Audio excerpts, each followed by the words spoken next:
13h09, soyez les bienvenus si vous nous rejoignez sur BFM TV. Vous regardez Affaires suivantes, le magazine qui décrypte chaque semaine l'actualité police-justice. Dans un instant, le dossier de la semaine et le mystère de la disparition de Delphine Jubillard. Cette infirmière et mère de 2 enfants portés disparus depuis le 16 décembre. De nouvelles fouilles ont eu lieu cette semaine au domicile conjugal. Des objets ont été saisis. Le mari, une nouvelle fois entendu. Un travail de fourmi est mené par les enquêteurs. Alors comment travaillent-ils? Quelles sont les différentes hypothèses pour expliquer ces disparitions? Tous les détails, ce sera juste après le dossier de la semaine.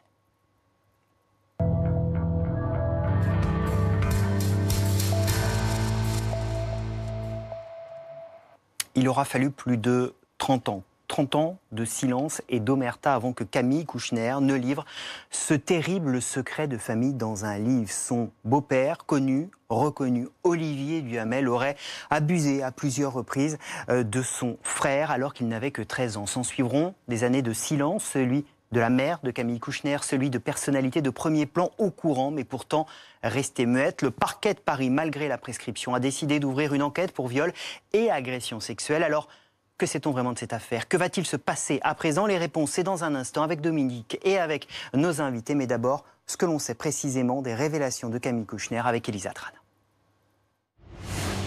Dans le milieu intellectuel, son nom est respecté, influent.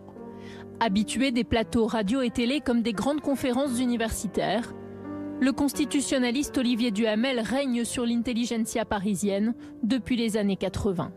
Pourtant, son aura s'est effondrée cette semaine avec ce livre écrit par sa belle-fille Camille Kouchner.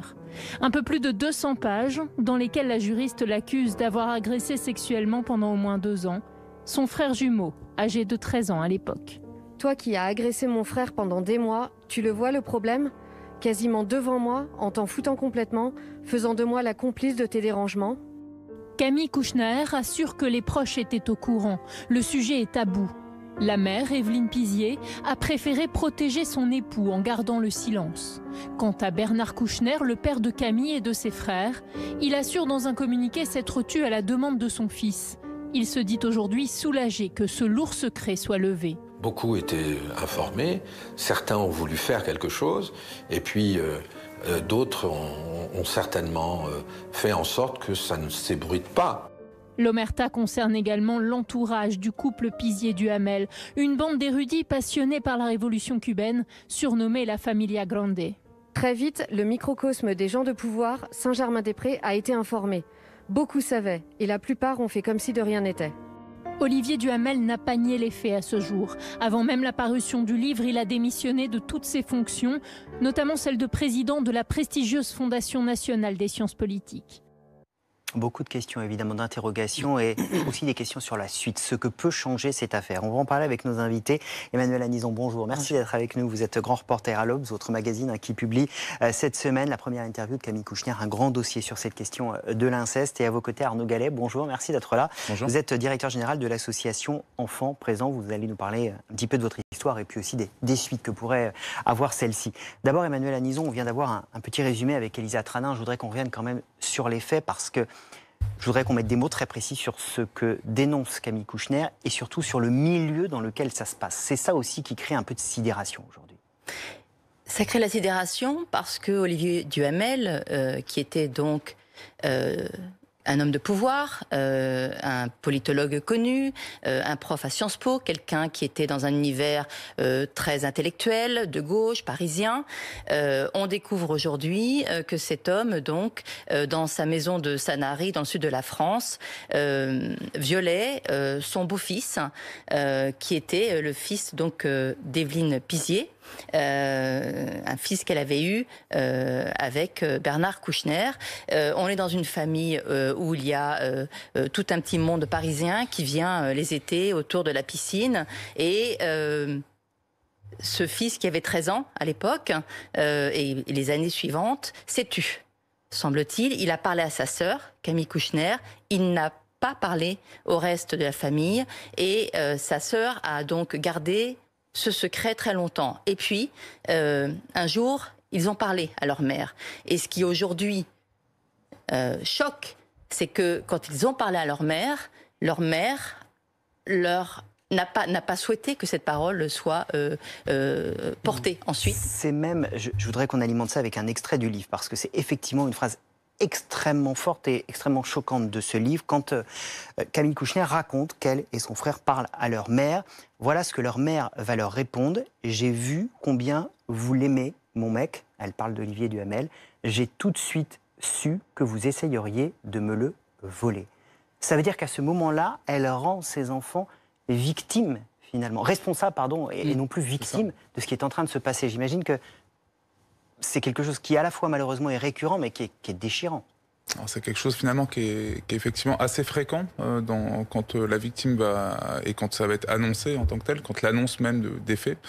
C'est-à-dire que bien souvent on passe de victime, d'une certaine manière, à bourreau, comme si on pouvait être responsable de ce qui avait été, de ce qu'on avait vécu, avec toutes les conséquences que ça peut avoir. On reviendra peut-être tout à l'heure sur la question des conséquences, parce que moi j'ai une forte pensée, bien entendu, pour la victime, en se disant qu'effectivement elles sont multiples en termes de traumatisme. C'est inouï, et c'est pour ça, je pense qu'il faut que les choses avancent par rapport à ça. Sur ce silence, il y a à la fois le sentiment, tout d'un coup, de se sentir coupable alors qu'on est victime, et il y a, autre extrait de ce livre, Camille Kouchner dit « Petit, mon frère m'avait prévenu, tu verras, si on parle, ils me croiront, mais ils s'en foutront complètement. » Exactement. C'est-à-dire qu'il y a quelque chose qui est complètement inversé sur ces questions-là. Il faut dire les choses telles qu'elles sont. Et je peux prendre mon exemple parce que donc je suis, vous l'avez dit, je suis acteur finalement de la protection de l'enfance. Je suis directeur général d'une association, ce qui montre aussi qu'il y a une forme d'espoir. On peut effectivement, je pense, avancer, s'en sortir. Et puis vous voyez, j'ai reçu moi beaucoup de soutien parce que j'ai parlé, j'ai eu et je suis fier d'être dans le beau papier de l'Obs. Il faut dire les choses. C'est une histoire qui vous touche parce que c'est aussi une partie de votre histoire personnelle. C'est mon histoire personnelle et bien souvent en fait quand on parle, vous voyez, de ces questions-là, et moi je tiens vraiment à le dire de manière très forte. On parle souvent, par exemple, de mon viol, de mes violences, de mon intimité. Je le dis, ce ne sont ni mon viol, ni mes violences, ni mon intimité, c'est celle de mes agresseurs. Et en fait, on est souvent en fait à inverser les choses. Et il y a quelque chose qui est en fait sociétal par rapport à ça. Et je pense que c'est là-dessus que la société doit avancer. Vous voyez, en venant ici, j'ai reçu des messages de soutien très forts de personnalités politiques, d'acteurs associatifs, on va dire de belles associations, et j'en suis fier. Et certains me disent fais attention quand même de ne pas trop t'exposer. Moi, je ne m'expose pas. J'y tiens. J'expose au bout d'un moment les pédocriminels, j'expose au bout d'un moment les agresseurs, j'expose les dysfonctionnements familiaux qui sont forts et qui doivent aussi faire en sorte que les choses changent. J'expose aussi la justice, qui au bout d'un moment, on voit bien, moi, je suis désolé, je vais le dire, parce qu'on voit bien qu'il y a une impunité complète sur ces questions-là. On se retrouve dans des situations, moi je disais il y a peu de temps, une petite fille qui a été violée de 7 ans pendant 4 ans, donc de 7 ans à 11 ans par son beau-père, correctionnalisé, 2 ans de prison, dont 1 avec sursis. On est sur des choses complètement inouïes. Arnaud Gallet, vous l'avez vécu, vous, l'inceste, hein. Emmanuel Anison, vous en parliez dans ce dossier remarquable du Nouvel Observateur. Vous avez fait un boulot phénoménal. Bravo à toute l'équipe. Et puis il y a l'édito de Cécile Prieur, rédactrice en chef, directrice de la rédaction, qui dit « C'est au contraire un crime », elle parle de l'inceste en général tristement banal, dont un Français sur 10, 1 sur 10, déclare avoir été victime, selon un récent sondage, et dont on estime qu'il concernerait de 2 à 3 enfants par classe de CM2. C'est énorme. Mais écoutez, moi, ce qui m'étonne, c'est plutôt que ça étonne. C'est-à-dire que ça fait longtemps qu'on connaît ces chiffres. Hein.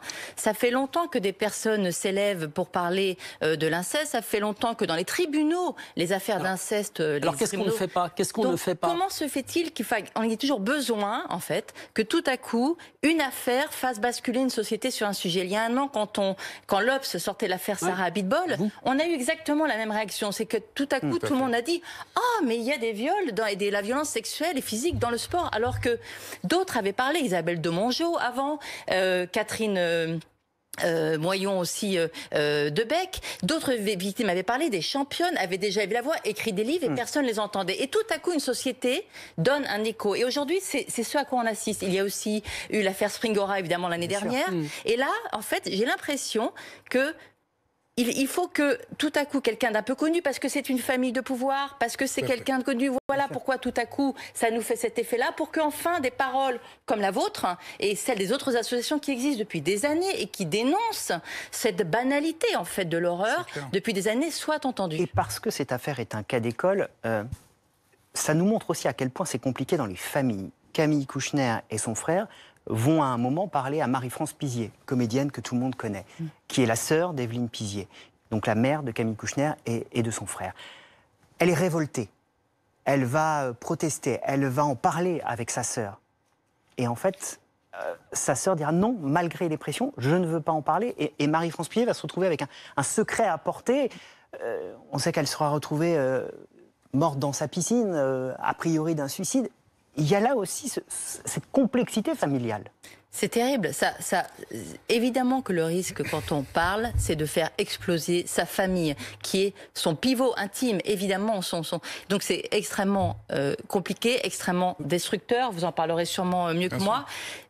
C'est vrai dans les cas d'inceste, mais c'est vrai de manière générale dans les cas de violences sexuelles sur enfants, parce que, au fond, la famille n'a pas su protéger. De toute façon, que ce soit de quelqu'un en interne ou quelqu'un en externe, la famille n'a pas su protéger. Et il y a une culpabilité telle que la culpabilité est souvent en fait renversée, remise sur l'enfant, à qui on reproche de ne pas avoir su parler à ce moment-là. Mais les effets dévastateurs sont évidemment très importants. Il y a une peur de faire exploser la famille et donc on ne parle pas. Ah oui, complètement. Il y a une peur de faire exploser et puis même il y a quelque chose qui peut être reproché. Moi je vois notamment sur le viol que j'ai subi de mes 2 cousins.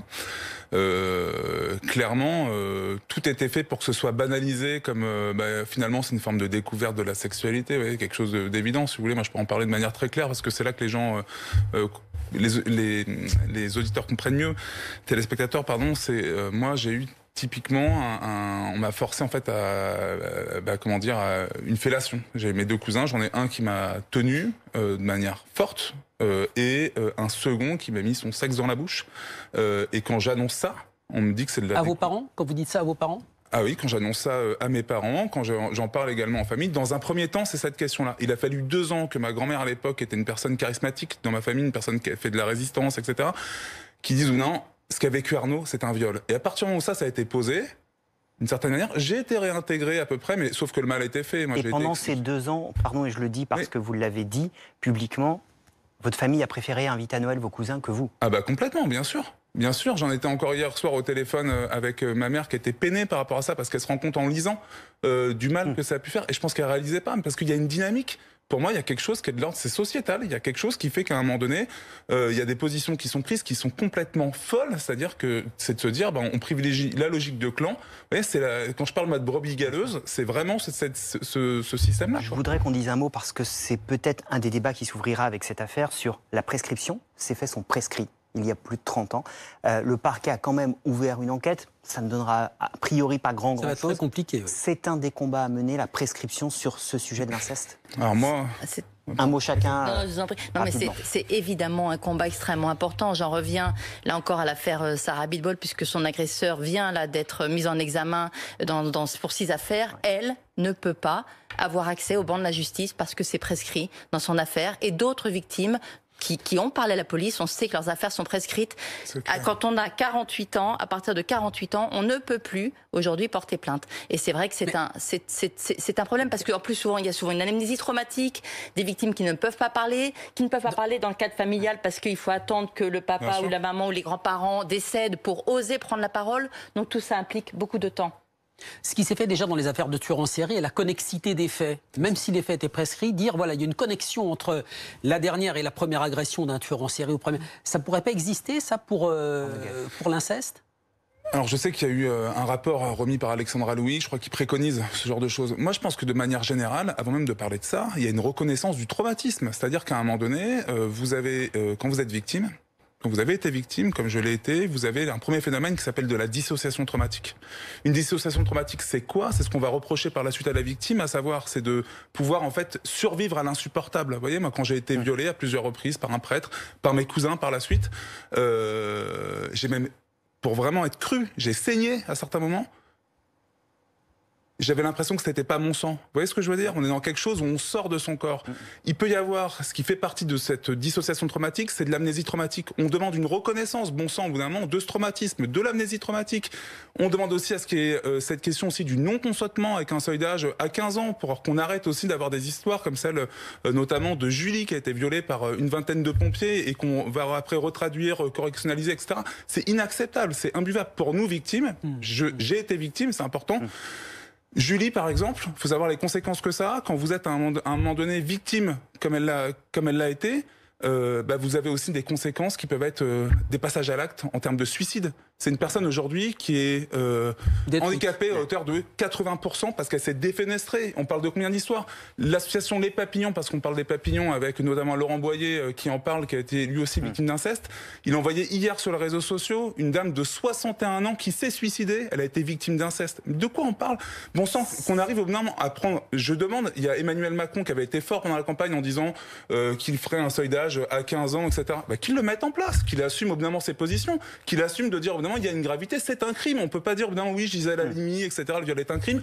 Vous avez en France 4% des enfants qui ont été victimes qui déposent plainte. Sur ces 4%, vous en avez 0,4% qui aboutissent aux assises. Ça veut dire quoi? Ça veut dire que c'est l'impunité. C'est-à-dire qu'on envoie un signal. Que le débat qui s'ouvre aujourd'hui est celui effectivement de la prescription et de la reconnaissance de ces faits. Merci beaucoup Arnaud Gallet, merci beaucoup Emmanuel Anison d'être venu sur le plateau d'affaires suivantes. On se retrouve dans un instant pour évoquer le mystère Delphine Jubillard, cette jeune femme infirmière de 33 ans, mère de famille, disparue depuis le 16 décembre. Un travail de fourmi a été engagé par les policiers, mais rien n'y fait. Elle reste toujours portée disparue. Quelles sont les différentes hypothèses?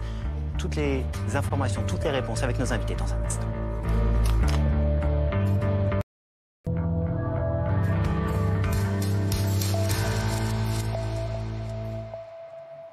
Bientôt 13h30, soyez les bienvenus si vous nous rejoignez sur BFM TV. Vous regardez Affaires suivantes, le magazine qui décrypte chaque semaine l'actualité police-justice. Et bientôt un mois que Delphine Jubillard est portée disparue. Cette jeune femme de 33 ans est infirmière. Elle vivait avec son mari et ses 2 enfants à Cagnac-les-Mines dans le Tarn. Dans la nuit du 16 décembre, vers 4h du matin, elle est portée disparue. Et depuis, plus de nouvelles. Toutes les hypothèses sont envisagées. Les enquêteurs réalisent un véritable travail de fourmi. Cette semaine encore, des fouilles ont eu lieu, plus de 9 heures de fouilles au domicile conjugal. Alors que sait-on précisément de l'enquête de cette famille? Tous les détails dans un instant avec nos invités, avec Dominique. Mais d'abord, le point sur l'enquête avec Elisa Trana. La maison familiale et ses alentours ont été passés au peigne fin par les enquêteurs cette semaine, jusqu'aux bouches d'égout du quartier, à la recherche du moindre indice qui permettrait de comprendre ce qu'il est arrivé à Delphine Jubillard. Le jardin a été fouillé pour détecter d'éventuelles cavités. Les murs de la maison sondés, des biens saisis. Le tout sous les yeux de Cédric, le mari de l'infirmière, convoqué comme témoin. Il a simplement répondu lorsqu'on l'a interrogé et puis il était présent parce que la loi commande qu'il soit présent, donc il était présent. Il est le dernier à avoir vu Delphine vivante. Selon lui, elle est sortie se promener avec ses chiens vers 23h le 15 décembre. Vers 4h du matin, il se rend compte que les animaux sont rentrés, mais aucune trace de sa femme. Il donne l'alerte 2 heures plus tard. Dans la journée, un appel à témoins est lancé. Je crois que ça a été pris au sérieux dès le départ, avec des moyens, hélicos, drones.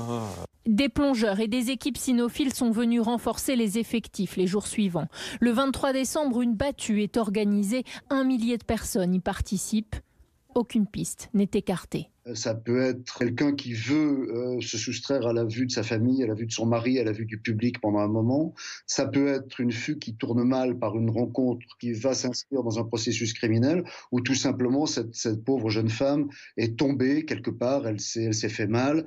Le portable de Delphine Jubillard a cessé d'émettre le lendemain de sa disparition. Cette histoire, évidemment, suscite beaucoup de questions. Alors, que sait-on exactement? Comment travaillent les enquêteurs? Quelles sont les différentes hypothèses? On va essayer de répondre à toutes ces questions avec nos invités. Le général François Daoust, bonjour. Merci d'être avec nous. Vous êtes l'ex-directeur de l'Institut de recherche criminelle de la Gendarmerie nationale qui est mobilisé sur cette affaire, ex-commandant du pôle judiciaire de la Gendarmerie. À vos côtés, Dominique Verdaillan, journaliste et chroniqueur judiciaire qu'on connaît bien. Vous allez nous éclairer et nous aider à analyser cette affaire. Alexandra Gonzalez du service police-justice de BFM TV. Bonjour, vous avez suivi cette affaire. Vous étiez à Cagnac-les-Mines cette semaine. Vous allez nous dire les personnes que vous avez pu rencontrer, nous raconter ce que vous avez vu et entendu. Et puis nous serons tout à l'heure avec le maire de Cagnac-les-Mines. D'abord, peut-être Dominique Verdaillan, une première question pour vous. Avec votre regard, votre analyse, la distance que vous avez, toutes les affaires que vous avez suivies, est-ce que cette affaire, elle vous intrigue particulièrement? Oui, parce que ça fait, vous l'avez dit, 3 semaines. Et qu'il semble qu'il n'y ait pas d'éléments qui permettent pour l'instant d'avoir une piste. Selon l'expression qu'on emploie souvent journalistiquement, les enquêteurs n'excluent aucune hypothèse. Bon, aujourd'hui, on est avec quelque chose qui semble être une affaire judiciaire. La justice est saisie, les gendarmes sont saisis. On est donc sur une disparition inquiétante, officiellement, et non pas sur une disparition volontaire. Parce qu'évidemment, c'est le scénario qu'on retrouve dans certaines affaires. C'est une disparition de nuit d'une femme dont on a compris qu'elle appartenait à un couple qui était plutôt en tension. Donc on a le début d'un scénario, on va dire criminel, pour l'instant, même s'il ne faut pas écarter l'hypothèse. Il y a des précédents, on pourrait citer comme ça quelques affaires, de l'accident. Souvenons-nous, par exemple, Pauline Lafont, elle disparaît en août 88, si ma mémoire est bonne. On la recherche, hélicoptère, chien, et puis on a fini par retrouver son cadavre. Mais 3 mois plus tard, c'était une chute. Général, on a beaucoup de questions à vous poser sur l'enquête, comment il travaille, mais je voudrais d'abord qu'on fasse, parce que c'est un moment clé, je parle sous le contrôle de Dominique et de vous tous, le moment clé, c'est le moment de la disparition. Qu'est-ce qu'on sait exactement de cette nuit du 15 au 16 décembre, de ce qui se passe, Alexandra? Alors, ce soir-là, on est un mardi, peu de temps avant Noël. On est dans une famille où il y a 2 enfants, une fillette de 18 mois et un enfant de 6 ans. Cette femme, Delphine Jubillard, cette mère de famille, elle est infirmière de nuit dans une clinique à Albi, mais ce soir-là, elle ne travaille pas, parce qu'elle travaille en réalité 2 à 3 soirs par semaine, où elle fait beaucoup d'heures pendant, et ce qui lui permet le reste de la semaine d'être libre et de s'occuper notamment de ses enfants. Elle est décrite comme une mère très attentionnée. Et donc ce soir-là, ce mardi soir, elle ne travaille pas. Son enfant qui a été entendu raconte que sa maman était là le soir dans la maison, son mari également. À 23h, il part se coucher, elle est dans la maison. Et puis, à 4h du matin, il se réveille parce que son bébé de 18 mois pleure. Il se lève pour aller voir l'enfant et il raconte que lorsqu'il va se recoucher, sa femme, qui ne dort plus dans la même pièce parce qu'ils sont en instance de divorce, sa femme n'est plus là. Il attend quelques heures en pensant qu'elle va peut-être revenir et puis elle ne revient pas. Alors il signale sa disparition à la gendarmerie. On est à ce moment-là le mercredi matin et c'est très rapidement pris au sérieux. Les gendarmes lancent tout de suite des investigations très poussées. Et sous votre contrôle, à 23h, il nous dit qu'elle va sortir les chiens. Les chiens sont revenus dans la nuit, mais elle n'est plus là. Alors ça n'a pas été confirmé, ça avait été raconté d'après des journalistes locaux par des voisins, notamment une voisine de 88 ans qu'on a retrouvée. Elle nous dit qu'elle n'a jamais affirmé ça.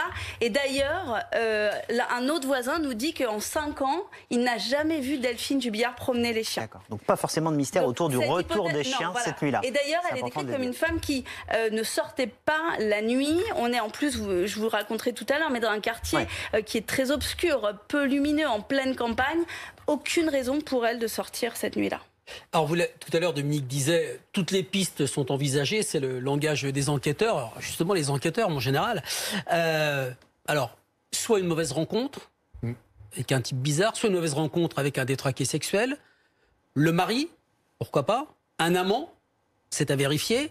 Le boulot, elle était infirmière de nuit, est-ce qu'au boulot, quelqu'un lui en voulait une volonté de disparaître, de se suicider, de mourir, ou alors, bon, il peut y avoir la bonne nouvelle, elle revient, elle a fait un burn-out, mais comment est-ce que vous travaillez, les gendarmes?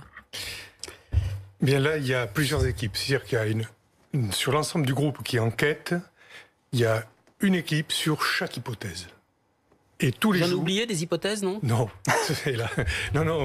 Là-dessus, à part les extraterrestres qui pourraient être rajoutés, comme certains l'ont dit, non. Une équipe sur chaque hypothèse? Oui, parce que ça doit donner des investigations particulières.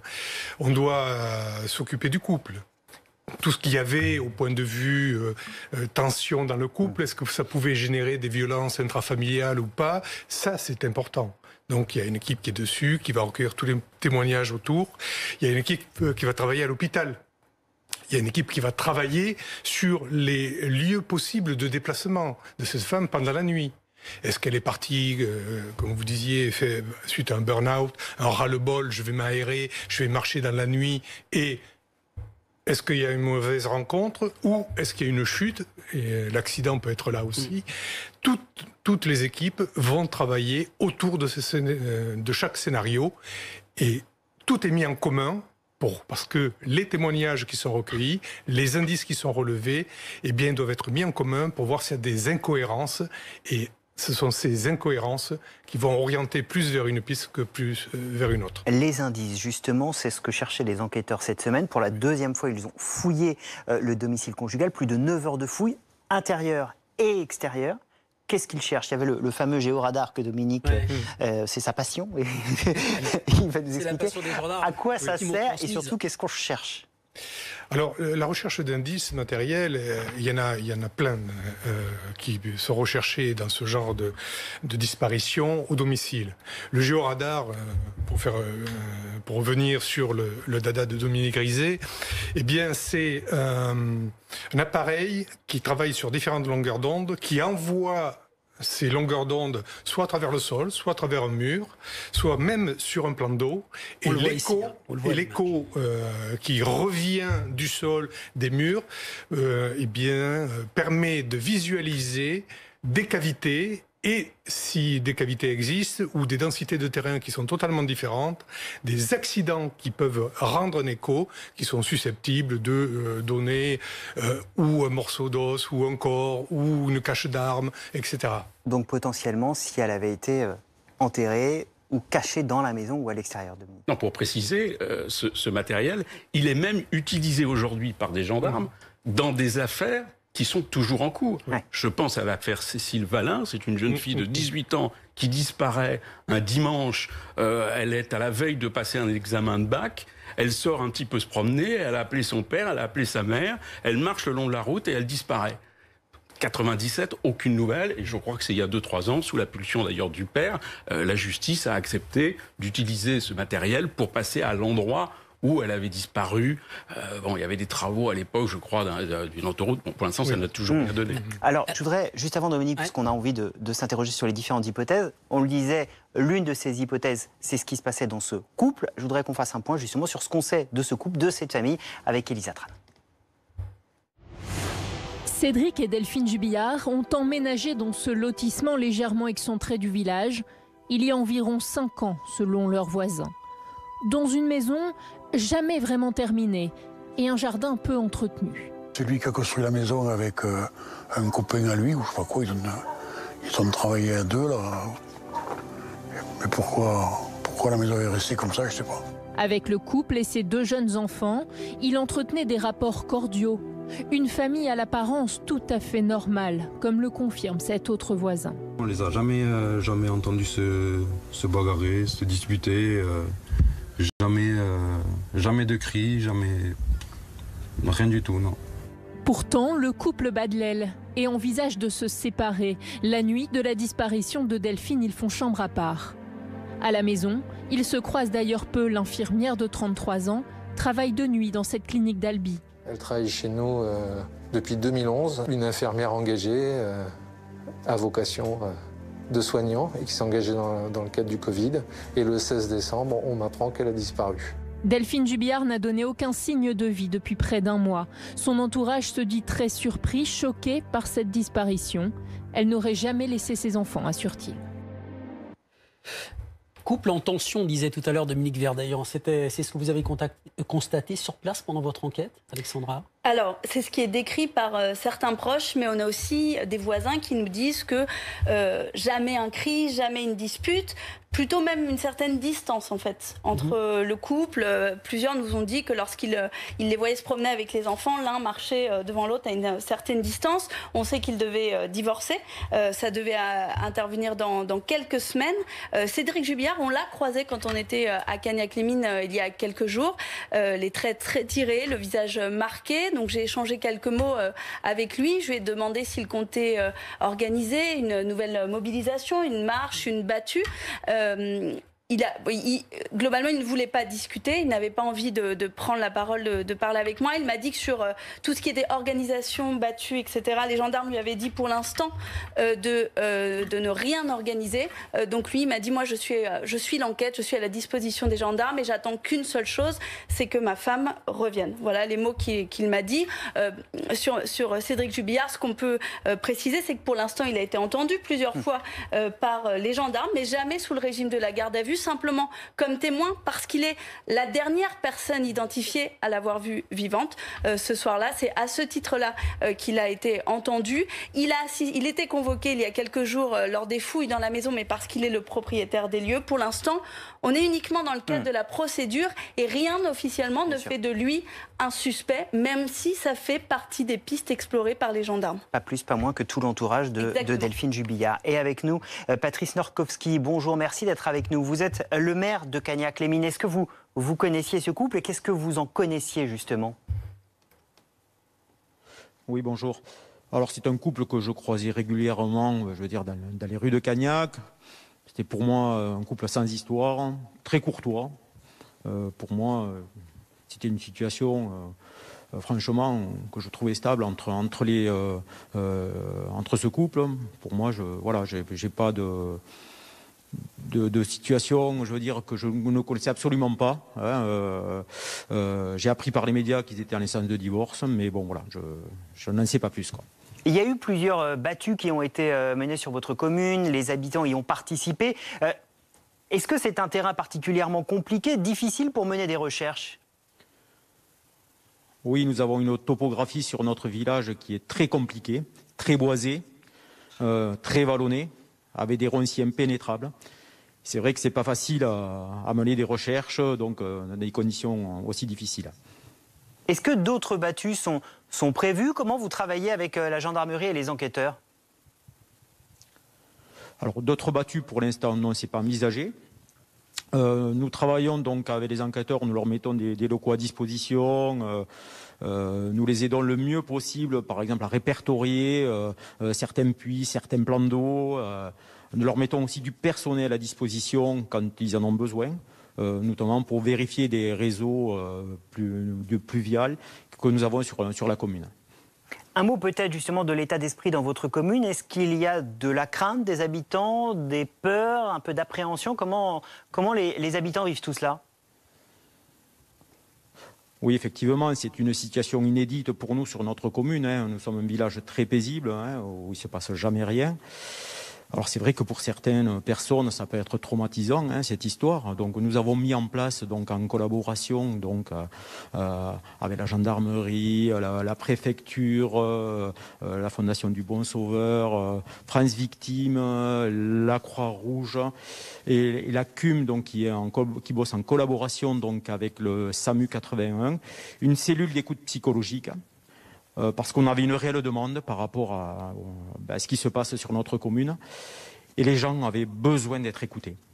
En parallèle, nous avons mis aussi une cellule d'écoute au niveau de notre groupe scolaire. Donc là, avec du personnel spécialisé pour être à l'écoute des enfants. Merci beaucoup, monsieur le maire, d'avoir pris un peu de temps aujourd'hui pour être avec nous. Merci à Maxime Sounillac qui a rendu ce duplex possible depuis Cagnac-les-Mines. On le disait, pour l'instant, le mari est un suspect comme tout le monde, comme tout son entourage de Delphine Jubillat. Évidemment, cette affaire, et je pense que dans la commune de Cagnac-les-Mines, on a des référents et on pense à l'affaire Daval, c'était il n'y a pas si longtemps, elle a marqué les esprits. N'en parlez pas, vous allez fâcher l'avocat évidemment, du mari qui a été le premier à dire dans la semaine arrêtez de faire le parallèle. Et en même temps, on ne peut pas s'en empêcher. On ne peut pas s'en empêcher, comme on ne peut pas s'empêcher de faire le parallèle avec d'autres affaires où la femme a disparu et où le cadavre n'a pas été retrouvé. Puisque pour l'instant, il y a évidemment l'hypothèse qu'elle revienne, l'hypothèse de la chute accidentelle qu'on évoquait tout à l'heure, et puis l'hypothèse criminelle. On pense effectivement à l'affaire Daval, on pense à l'affaire Viguier, cette femme qui disparaît aussi en pleine nuit. Doyen de l'université de Toulouse. Mariée en instance de divorce également avec donc ce professeur de droit à Toulouse, qui a été poursuivi, qui a été mis en examen, 2 procès, 2 fois acquitté. On peut remonter dans le temps et passer à Agnès Leroux, qui disparaît aussi un beau matin à Nice, alors qu'elle devait partir avec son amant, un dénommé Maurice Agnolet, qui sera lui aussi poursuivi et lui en revanche condamné 3 fois.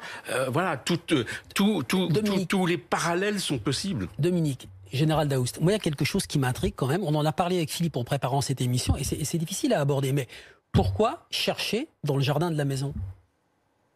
Général. Parce qu'on est obligé de prendre toutes les hypothèses.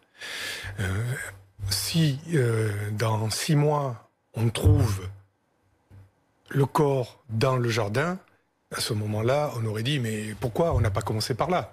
Et là-dessus, il ne faut pas oublier qu'il y a le traumatisme de l'affaire du pont de Ligonnès derrière aussi, pour sortir et ouvrir sur d'autres affaires qui rappellent beaucoup de choses. Donc on ne peut rien négliger, absolument rien. On avait retrouvé les corps sous la terrasse, dans la dalle de la terrasse. C'est une maison aussi particulière. Ce jardin, on peut le décrire parce qu'il est quand même très particulier. Surprenant. Il attire l'attention. Donc on est dans un nouveau lotissement en fait de ce village de Cagnac-les-Mines, très vallonné. Ils sont dans une rue qui serpente, qui n'est pas facile à emprunter à pied. C'est vraiment des endroits où on circule plutôt en voiture.